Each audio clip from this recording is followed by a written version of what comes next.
स्वागत है एक बार फिर से आपका लकी भक्ति सागर चैनल में। आज के इस वीडियो में हम बात करेंगे कि गणेश जी की स्थापना घर में कैसे करना चाहिए।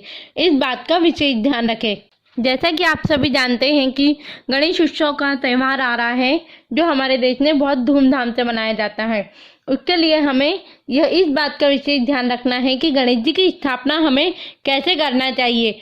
बहुत से लोगों को इन बातों का ध्यान नहीं होता है, जिसका परिणाम हमारे लिए गलत भी हो जाता है। गणेश जी की जो हम मूर्ति लाते हैं, प्रतिमा लाते हैं, वो छोटी से छोटी होना चाहिए। उसके बाद हम जब प्रतिमा को घर पर लाते हैं तो उसे लाल कपड़े से ढककर लाना चाहिए। और जब हम प्रतिमा को घर पर लाते हैं तो प्रतिमा का मुख घर के अंदर तरफ, जैसे हम घर में प्रवेश करते हैं तो प्रतिमा का मुख भी घर के अंदर तरफ में प्रवेश करते समय होना चाहिए। गणेश जी की जो पीठ होती है वो घर में लाते समय भी बाहर की तरफ ही होना चाहिए, और जब हम विसर्जन के लिए प्रतिमा को ले जाते हैं जब भी उनकी पीठ बाहर की तरफ ही होना चाहिए, यानी हमारी और गणेश जी का मुख होना चाहिए। प्रतिमा को लाते समय, स्थापना करते समय इस बात का विशेष ध्यान रखें कि राहु काल का टाइम नहीं होना चाहिए प्रतिमा की स्थापना करते समय पर। जैसे कि बहुत लोग प्रतिमा को लाने में लेट हो जाते हैं तो किसी भी समय में प्रतिमा की स्थापना कर देते हैं। यह हमारे लिए वर्ष भर बहुत गलत परिणाम होता है। प्रतिमा की स्थापना करते समय थोड़े से चावल के दाने रखें और उस पर ध्रुवी रखें। उसके बाद प्रतिमा की स्थापना करना चाहिए।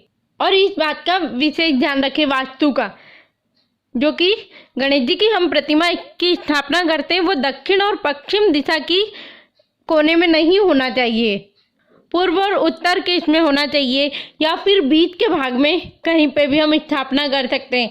दक्षिण दिशा की तरफ, दक्षिण पश्चिम के कोने में इस जगह पे प्रतिमा की स्थापना नहीं होना चाहिए।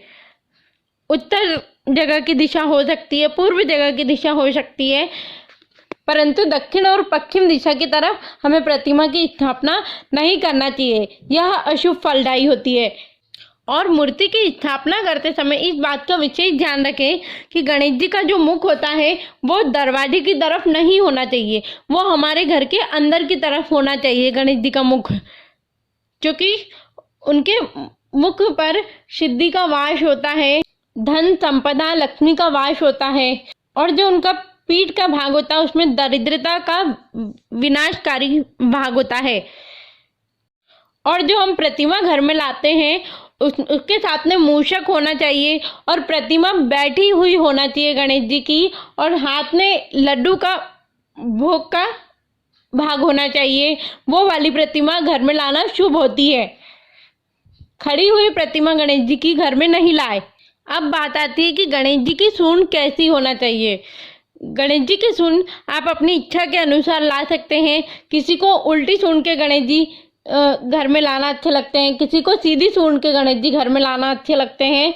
जिसे अपनी इच्छा के अनुसार आपको जो भी अच्छा लगे उस तरह से आप गणेश जी की प्रतिमा घर में ला सकते हैं। उसके बाद गणेश जी को पुष्प कैसे चढ़ाना चाहिए।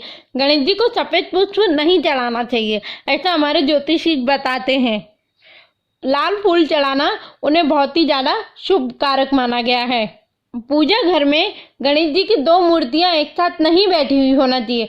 यह हमारे लिए बहुत ज़्यादा अशुभ फलदायी होता है, क्योंकि प्रतिमा से प्रतिमा का मिलन जो होता है वो बहुत अशुभ होता है। एक साथ गणेश जी की मूर्ति एक ही मंदिर में दो रखी रहती है तो वो बहुत ज़्यादा अशुभ फलदायक होती है।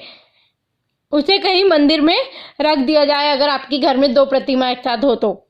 और जो हम गणेश जी को दुर्वा चढ़ाते हैं वो टूटे दांत की तरफ से चढ़ाएं तो वह शुभ फलदायी होती है।